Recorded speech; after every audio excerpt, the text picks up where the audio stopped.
dynamisation bi mënoo fexe boobu ko depuis ce matin du sport scolaire ak universitaire. On a l'immense plaisir aujourd'hui de recevoir monsieur Khalifa Babacar Ndiaye. Il est le secrétaire général du syndicat national des professeurs d'éducation physique et sportive.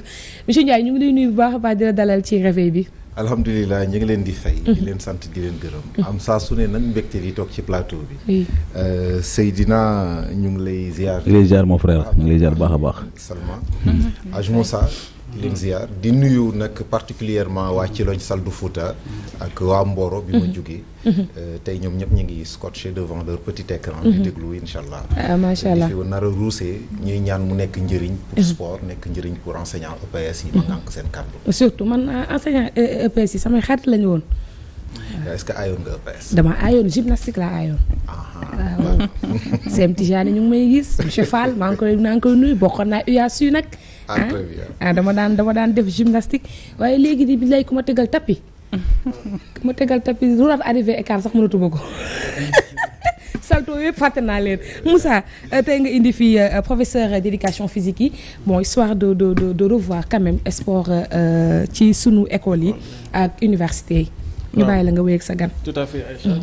comme ni nga ko présenté rek c'est Khalifa Ababacar Ndiaye. nekk secrétaire général bu syndicat national de l'éducation physique et sportive mu nekk it SG association nationale des enseignants EPS.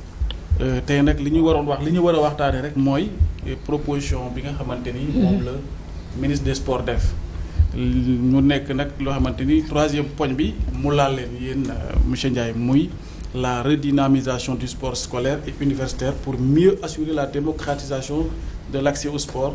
Et pour ce faire, il faudra nécessairement, par exemple, reprendre l'organisation des festivals nationaux du sport scolaire, relancer l'organisation des championnats nationaux universitaires, veiller également à la régularité de la tenue des championnats du sport scolaire et favoriser la pluridisciplinarité dans les compétitions. Alors bu ñu déggee loolu yéen ngeen nekk ñi yëngatu ci wàllu EPS ban jàngat ngeen am ci loolu ak ban dégg-dégg lan ngeen di dégg ci lu mu proposé. jërëjëf Moussa alhamdulilah donc bu ñu nammee dellu si ci les chantiers yi nga xamante ni suñu ministre bu bees bi samp na ko ginnaaw bi ñu ko ñaanalee yàlla defal ko ndam ci yenn gi mu yenu may rappeler ñi ñuy déglu que ni encore une fois l'histoire nous rattrape parce que dañoo dellu si waat ci boolewaat ministère des sports boolewaat ko ak jeunesse loolu amoon na fi ci jamono yi libéraux yi jamonoy Abdoulaye Wade defoon nañ fi ministère de la jeunesse et des sports tey ñu rax ci nag culture mu nekk nag ci ñun wala wi ñu féetee éducation physique et sportive benn jàngat bu technique buñ ci am l'histoire nous a montré qu'à chaque fois que ñu boolee ministère des sports ak beneen ministère daf koy phagocyter sport dafa nekk ci boppam une commande mondiale sport dafa am doole boppam et c'est pas le Sénégal qui dirige, le Sénégal suit la cadence de sorte que bu ñu jëlee ministère des sports tey lëkkale ko ak ministère de la culture lëkkale ko ak ministère de la jeunesse à la kulli haal on va se retrouver avec un ministère hypertrophie boobu nag mooy tax tey ba sport li muy laaj dafay daal di phagocyter ñeneen ñi ban alchimie ban structure le madame le ministre di teg ñi ngi toog di xaar parce qu'on va juger sur pièce DAGE yi naka lay demee secrétaire généraux yi naka lay demee ñi ngi toog di xaar loolu yëpp xamaguñ ci dara mais li wér mooy même bu ko defoon ay département point boobu Moussa laal mu dellu si ci ñu delluwaat à l'orthodoxie UASU sport scolaire et tout ça du mën a nekk lu dul ñi nga xamante ne ñooy les leviers de ce secteur là muy jàngalekatu EPS yi ñu am une identité professionnelle u jàngalekatu EPS et là je parle sous la casquette de syndicaliste mais quelle est l'identité professionnelle de l'enseignant d'éducation physique pour que aujourd'hui ñu ñuy inviter à ce que ñu delluwaat vers la redynamisation du sport scolaire l'enseignant d'éducation physique il est employé par le ministère de l'éducation nationale ñu employé la ba noppi tey boo namee avancé en grade, en échelon, tu es dans le cadre des agents du ministère des Sports. Donc c'est comme si ñun on est en location au niveau du ministère de l'Éducation. li ma doon faral di wax bi ma fi mujjee ñëw ne ñun féetewuñ fenn on est hybride. L'aspect transversal de notre profession fait qu'aujourd'hui nous invitons Madame le ministre à ce que ñu statuer très rapidement sur l'identité professionnelle des acteurs da ngay am foofu féete mënuloo nekk ñu loger la dans le cadre des agents du ministère de la jeunesse et des sports ca jamono bañ la fa bàyyee ba ministère bi dellu siwaat yow foofu ngay avancer en grade en échelon bu ñu la nammee employé c'est le ministère de l'éducation qui t'emploie. Ministère de l'éducation am canevas sport am na direction des sports au niveau du ministère de l'éducation et je précise que ka fa nekk du enseignant de PS. Ministère des sports yor son sport scolaire finalement ñun dañuy taggatémbe li may tooñee gars yi ne ñun duñ yàpp duñ jën te duñ yéet. fan la ñu féete. ñu leen di xaar fee mais on pensait que loolu ça devrait être votre force parce que yéen rek yéen a mën a ne ñun am nañu ñaari ministères yu ñu épaulé ça devrait être votre force au lieu d'être votre faiblesse parce qu'on a l'impression que dañ leen di fàtte leen fii alors que ça devrait être malheureusement ce n'est pas une force. Ce n'est pas une force. Nous sommes affectés dans les établissements S-qualité enseignant d'éducation physique. L'enseignant d'éducation physique n'est pas un professeur de sport. Loolu il faut que équivoque boobu ñu dindi ko. L'enseignant d'éducation physique a dans sa formation des tendances pour enseigner le sport. Mais il n'est pas professeur de sport, il est professeur d'éducation. Donc on vous comptabilise dans le ministère de l'éducation. De l'éducation. OK. Et il faudrait maintenant que par rapport à ce changement dont faisait allusion tout à l'heure Seydina wax dëgg yàlla bu ñu nammee dem ci rupture aussi côté éducation njabootu EPS il faut que ñu utal leen fu ñu féete ñoo xam ne ñii fii lañ féete mënuñu ŋarale bi moo mënatul sotti ŋarale bi moo indi tey et je profite de l'antenne pour le dire vous allez à Oussouye j'ai mon collègue Alfousseynou Cissé qui respectant les lignes syndicales parce que ñun dañu ne dootuñu laal lenn lu jëm ci sport scolaire tant que waxuñu ñun fan lañ féete. ok monsieur kii nu ñu koy waxee monsieur Ndiaye. bon waaw wax nga ko da ngeen ngarale et tout ça mais gis nañ ni dans les combats des syndicats d'enseignants bon porté nañ seen comme tous les enseignants porté nañ seen mbëbët jusqu'à ce que sax seen carrière sauvé wu na quelque part. ndax de gis nañ ni accords yi ñu amoon yéen les maîtres d'éducation physique versé nañ leen ci corps professeur d'éducation physique alors est-ce que effort boobu reconnaître ngeen ko wala da ngeen di jooy ba léegi. waaw rongoñ yaa ngi fi ba tey ginnaaw bi ñu sante gërëm tamit syndicat d'enseignants yi nga xamante ne porté woon nañ combat bi waaye tamit foofu dafay baax bu ñu toogee di wax ak suñuy nawle ci plateau bii daf may neex sax ma wax ko nañu wax sénégalais yi dëgg. parce que l'histoire risque de nous rattraper dañ lay vaar te ku ñëpp di déglu da ngay fegu lii dëgg mooy dañ ñoo fàtte woon et je me permets de citer un nom d'une personne que j'aime bien Saourou Sène secrétaire général mais Saourou dañoo toog bureau ma ne ko EG gis nga bés boo wàccee poste bii comme secrétaire général national te réglé woo leen la question du reversement des MEPS ma ne ko man danaa samp syndicat ànd ak ñi nga xamante ne gëm nañ li may dox ñu dox ci wax ci mais looloo indi la création du syndicat national de l'éducation physique dëgg la tey on a déclenché une formation complémentaire et c'est encore vraiment une aberration xam nga mooy lan comme complémentaire ñun ñëpp xam nañ mooy lan Seydina ñu former la CNEPS ba nga génn jox la ay xale nga jàngale pendant 15 ans CNEPS owaat la ne la damay mottali li ma la doon former motul formation complémentaire boo ci noppee mu delloowaat la ci école ya nga nekkoon ngay jàngalewaat la nga doon jàngale amul dara luy soppeeku boo paree ci formation bi. nga commencé waat à zéro. salaire bi. waaw d'accord salaire bi day changer. parce que jóge nga hiérarchie B4 dem hiérarchie B2. waaw dama ni ci jamono bii man may liggéey man demaguma formation. man demaguma je suis pas dans la première cohorte bi def nañ seen premier semestre il y a même pas 4 jours de ça man duggaguma ci cohorte yi pour defi cette formation complémentaire donc ci jamono bi je viens du CM de Mboro dans le département de Tivaouane maa ngi au CM Mboro 1 di jàngale comme professeur de collège parce que li may def foofu nekkuma fa en tant que statut de maître je suis professeur de collège di jàngale pendant plus de 15 ans 20 ans ñu ne ma dellul nga jàngiwaat la nga doon jàngale pendant 15 ans et de 20 ans ma jox la ci ijaaza boo delloo di defaat la même chose mais mes années d'expérience ça sert à quoi la validation des années d'expérience équivalent à un diplôme tey état da doon gagner ministre bi da doon gagner à ce que ñu jël tous ceux qui ont capitalisé un certain nombre d'années d'expérience sur le terrain ñu valider leen ko reverser leen directement avec tey bu la fekkee nga nekk professeur plutôt maître d'éducation physique 2 tiers mais bu ñu lay reverser ñu yóbbuwaat la ci indice boobu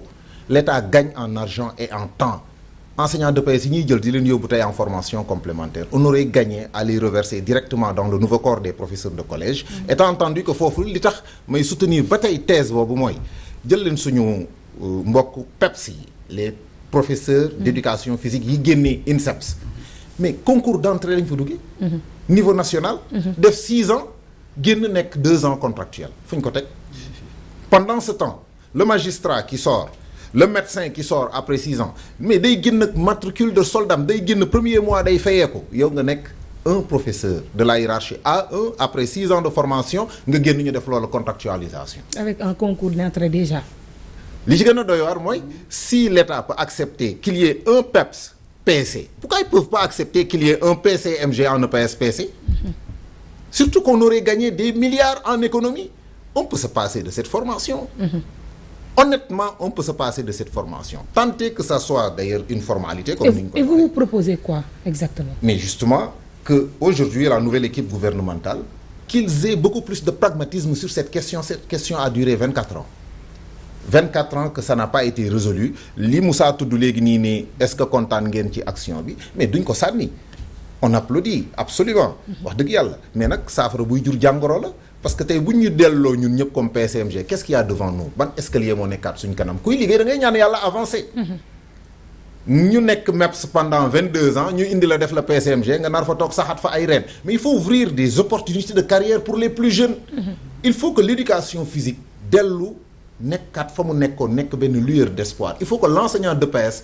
sañ dugg en tant que professeur contractuel génn nekk instructeur génn nekk inspecteur génn nekk leneen mais pas que ñu cantonné la à toujours rester sous le soleil casquette sifflet chrono jusqu'à la fin de ta vie. Oui. est-ce que yéen syndicat bi nga porté te C'est la nga dirigé carrière qui ko pose yéen problème. yéen a ngi ciy def ay jéego est-ce que dégg nañ leen à travers seen mbëbët. Mais bien sûr au moment où je parle nous avons déjà instruit le secrétariat permanent mu dugal tout ce qu'il y a comme correspondance utile vers les ministères concernés ñi ngi toog di xaarandi nag ñoom ñu toog parce que dañuy doog a def ay passation de service nañ leen may ñu càmbar dossier yañ fa fekk bu ñu ci oowee ak bu ñu ci oowul ñun li ñu war mooy comme j'ai dit à mes débuts de propos gis nga nguur gi toog ni moo nekk nguur gi nar a gën a métti Sénégal parce que sénégalais yi ñu leen may dara dañoo jaar ci ay déception yoo xamante ni ku nit ñi woon dinañ ci yeewu ñu weddi ko dëgg la. kon ñi toog nii gis nga le slogan jub jubal jubbanti buñ ko bëggee dina am buñ ko bañee dina am li ñuy njëkk a def nag mooy comme ni ko Seydina waxee léegi gis nga les erreurs récentes là les erreurs faites exprès sax récentes il faut les rectifier loolu c'est une commande sociale bu dellu see ci cadre bi ñu nekk muy jàng ak jàngale ministère de la jeunesse des sports et de la culture wax dëgg yàlla pour man ci sama xam-xam bu gàtt doxut te du dox fii lañ ko waxee nag boobu ragaluma kenn vaar ma ci du dem du dem parce que boo boolee woon sport kese nga ber ko nga jël jeunesse et emploi jël culture et tourisme ci la ko xel doon gën a mën a nangoo ñi ko tëgg nag ba teg ko ñoo xam lu tax ñu tëgg ko ba teg ko mais l'histoire va nous rattraper ministère de la jeunesse des sports et de la culture c'est trop. alors mais quand même mën nañ ci am yaakaar parce que y a des départements bu ñu jëlee par exemple département bu xarañ jagleel ko wàllu sport mën na am ñu réussir ci parce que état bi aussi mënul wootee rationalisation jéem a condenser les dépenses de l'État pare bëgguñu indil encore plus de 50 cas on en a marre de gabegie boobu yëpp alors que Sénégal di ci souffrir ci côté gafaga yéen tey mënu leen demander la chose et son contraire vous êtes professeur certes vous êtes dans le milieu du sport mais quand même vous aimez que le Sénégal avance ci côté bu autorité sénégalais nga et je suppose que également bëgg nga ay coppite comme ni nga ko waxee léegi est-ce que également bu ñu tegoon tey département sport boo xamante ni dina mën a xarañ ci pàcc boobu noonu di ngeen ci mën a d'accord quand même. waaw ñun amuñu rien contre c'est-à-dire que dafa toll ne dafa ni li ñëpp bokk soo ci dox wala nga ciy wax da nga koy waxtaanee. xam nga tey mënuñu wax sport scolaire te wooxoo prof EPS mënul nekk d'autant d'ailleurs les textes actuels le sport scolaire yow boo nekkoon tey professeur anglais Moussa nekk professeur mathématique mais mën na encadrer sélection sportive bi nekk ci biir école bi amul problème. mais ki nga xamante ni naturellement c'est son prolongement professionnel c'est l'enseignant d'éducation physique bi nekk ci biir école bi kooku yéen ñi fi toog ñëpp ci ngeen jaar. moom moo doon former les mercredis soirs def les équipes d'entraînement les samedis soirs di yóbbu sélection yi. parce que nous avons choisi notre passion comme notre profession dañoo jël suñu passion muy sport def ko muy suñu profession. ñu nekk ay jàngalekat EPS. de sorte que tey ministère yi nga xamante ni ñoo ŋànk jàng beeg jàngale bi suñu nammee yëngatu tey ci lépp lu jëm ci sport scolaire. nañu revaloriser le statut déjà des enseignants d'EPS. surtout les maîtres d'éducation physique qui font 73% du personnel de l'EPS. mais bokk na tey ci xët yi nga xamante ni bokk tënk na tey ji projet bi nga xamante ni tey moo tënk wàllum sport ci gouvernement bi mooy revalorisation et effectivité de l'enseignement de l'éducation physique et sportive au niveau de tous les cycles d'enseignement. Ça veut dire que bàyyi nañ leen xel. te am na pàcc gu am solo boo xamante ni tey ñu ngi leen koy jagleel. absolument est-ce que dalul seen xel aussi. neex na dégg waaye mu des. praticabilité bi ñu def ko en application. gis nga loolu ñu décliner sur les 17 chantiers yi nga xamante ne madame le ministre teg na ko. tey jii texte yi tant que joxuñu ñun une identité professionnelle ñu xam fu ñu féetee. mayu ko mu jël arrêté. ne ñu yéen enseignants d'EPS yi def leen lii.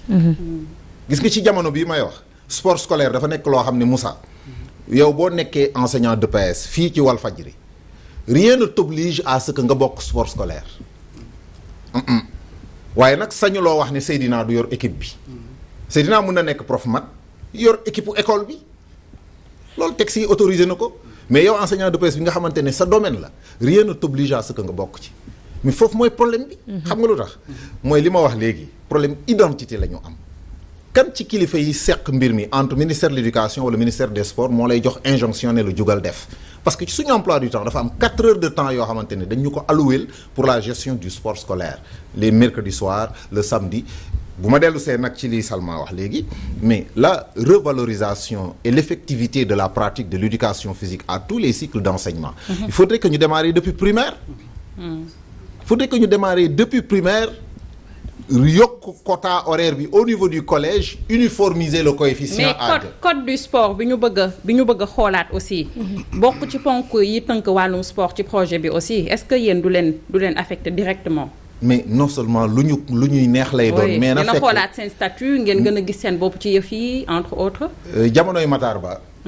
hôtel Terrou bi et may profiter au passage di nuyu les forces sportives du Sénégal. avec Sanzé Souleymane Ba Diallo dañ fa tëraloon benn lël wax sur la charte du sport. mais bañ ko tëralee ba noppi conclusion yi mi ngi ci tiroir yi fii. ba tey kenn waxul yàbbi ci. yooyu daf fee yàgg am. donc lu mën a defar sport Sénégal lu mën a delloowaat EPS ak son personnel ci axe yëpp ngi fi. xam nga lu des la volonté. mais yéen lan moo leen gënal affilié wu ci ministère de l'éducation wala ministère des sports. ministère de l'éducation nañu yóbbu jàngalekatu éducation physique matière la comme mat. kon léegi loolu est-ce que du ngeen ko demander. mu nekk seen guerre ngeen lijjanti loolu ba pare ngeen doon comme nee ngeen yéen du ngeen yàpp du ngeen jën te xamul sax lu ngeen doon. voilà kon nag kon le mieux mooy que ngeen jéem a canaliser seen bopp parce que histoire bi c'est pas la première fois ñu koy discuter yàgg nañu ko fi waxtaanee. invité nañu fi pas mal de personnes. monsieur Ndour ñu ngi koy nuyu au passage moom tamit ci wàllu sport scolaire la doon wax chaque jour les mêmes choses se répètent alors que yéen tout le temps seen problème mooy que dañ leen di fàtte leen fee parce que à la limite xamul leen fu ngeen bokk. mais je dis que la lutte serait d'abord de dire que les professeurs d'éducation physique dañoo bëgg ñu affilier leen ci au ministère de l'éducation nationale mu jeex. il faut tout simplement un reversement de tous les enseignants d'éducation physique au niveau de la tutelle ministère de l'éducation. À partir de ce moment leer na xam nga yow fan nga bokk xam nga ban kilifa moo la tënk ci nan ngay doxee. et à partir de ce moment le sport scolaire est réglé. L'armée gère son sport les travailleurs gèrent leur sport. Pourquoi est-ce que les enseignants dans leur globalité ne géreraient pas le sport scolaire. jafe-jafe gi am ci sport scolaire yëpp gis nga tant que madame le ministre tranché wul sur l'identité professionnelle des enseignants d'EPS. du ñu mën a dem ci l'effectivité boobu mu wax. sa mise en application va poser problème. mais yéen est-ce que par rapport ak engagement ministre bi est-ce que mën ngeen dégager par exemple ay perspectives li jëm ci engagement ministre bi bokk ci 3e point bi nga xamante ni moom la bind ci axe yu mun a taxawal. mais dalal xelu tous ceux qui sont au niveau du ministère des sports et de l'éducation que ni on les accompagne d'abord sur ça parce que suñu domaine la kenn du yàpp sa pàllax suñu domaine la on les accompagne mais que dans cette volonté de les accompagner que ñoom it nañu am véritablement li jàngalekatu EPS yëpp di xaar ci ñoom cette volonté politique de reverser tous les maîtres d'éducation physique tous les enseignants d'EPS dans leur globalité au niveau du ministère de l'éducation loolu bu ñu ko defee ba noppi nag xoolal amatul lenn luy taxaw seen kanam loo xamante ne enseignant EPS sañ na ci bañ dootoo ko sañ parce que ça devient une obligation administrative fi ñu toll nii nag wax dëgg yàlla ñun la commande que nous avons c'est d'inviter le ministère des sports à aller vers les assises de l'éducation physique et sportive parce que tant que delluwuñ vers les assises de l'éducation physique ñi fi yàlla may xam-xam ñi nga xamante ni suñu ay doyen lañ ñoom Papa Ndour Taïb Diaham Mamadou Ndiaye wóortu ñëpp toog autour d'une table Souleymane Boun Daouda Diop que je salue l'ancien directeur de la haute compétition ñu toog vraiment dimbale équipe bu bees bi à ce que ñu dellu vers l'orthodoxie ci tegaat yëf yi ci raay mu dem parce que nous avons de la matière. Ok mais quand j'entends le ministre dire la revalorisation du sport dans les milieux scolaires ça me fait penser au modèle américain bon bi nga xamante ni moom sport étude la ñu wax est-ce que modèle boobu mënuñu ko woon créer ici au Sénégal. mais pourquoi pas c'est bien possible les lycées d'excellence bi ñu leen créer pourquoi on ne ferait pas des lycées sportifs sport étude c'est parfaitement possible au Sénégal et d'ailleurs ça cadre. te gis nga même dans le prolongement des 17 chantiers yi madame le ministre teg allant même beaucoup plus loin sur l'employabilité des jeunes dans le domaine du sport mais nous allons vers les nouveaux métiers connexes du sport fitness bi mi ngi fi les diététiciens ñi ngi fi nutritionniste mi ngi fi préparateur physique mi ngi fi te tu n'es pas obligé d'être enseignant de PS pour faire un de ces métiers du sport là mais il faut quand même que ñu def ko dans un cadre gis nga sport rek je réitère mes propos gis nga sport rek ci gabegie bi ngeen doon wax léegi ci caxat-caxatee bi nga doon wax léegi sport rek la fa nekk ci gabegie ak caxat-caxatee dafa ëpp on aura l'occasion d'en parler Inch'Allah très prochainement en attendant ñi espérer gain de cause par rapport ak li ngeen xam ne sàkku ngeen ko Moussa sujet bi am na solo vraiment c'est très très passionnant di la jaajëfal bu baax a baax oui mais bien sûr c'est très très intéressant am na si ñoo xamante ne grâce à sport ak étude moom la ñu réussir seen vie mais ñu leen di dégg partout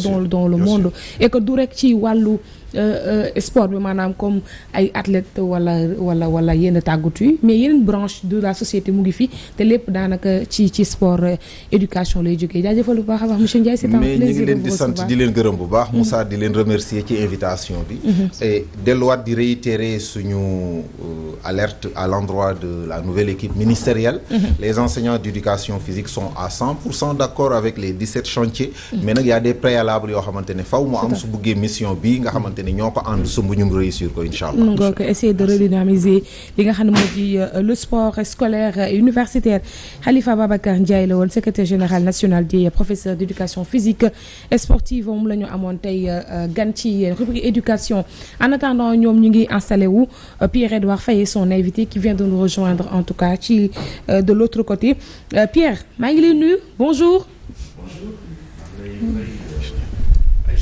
naka suba si.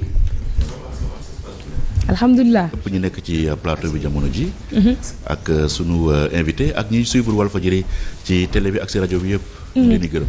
alors exactement sax Pierre-Edouard Faye parce que la synchronisation a démarré depuis 8h avec Walf FM 99.0. ñu ngi leen def un gros coucou di leen nuyu bu baax a baax nos chers amis auditeurs léegi kon dañuy attaquer l'invité de PEF je rappelais que tey Pierre-Edouard Faye dafay recevoir monsieur Lamine Diack Diouf il est le président du mouvement citoyen universel ak moom daañu waxtaanee wala sax amoon na beneen pàcc bu amaat solo boo xamante ne nii daanaka doon na ko expert minier moo tax sax tey ñu teg ci table bi comment faire pour avoir une bonne politique minière au Sénégal pourquoi pas en parler ci à l'invité de PEF monsieur Diack Diouf ñu ngi lay nuyu bu baax a baax di dalal ci réveil bi. ok maa leen di gërëm di leen sant li ngeen invité seen émission bi kontaan naa ci trop. ak Pierre-Edouard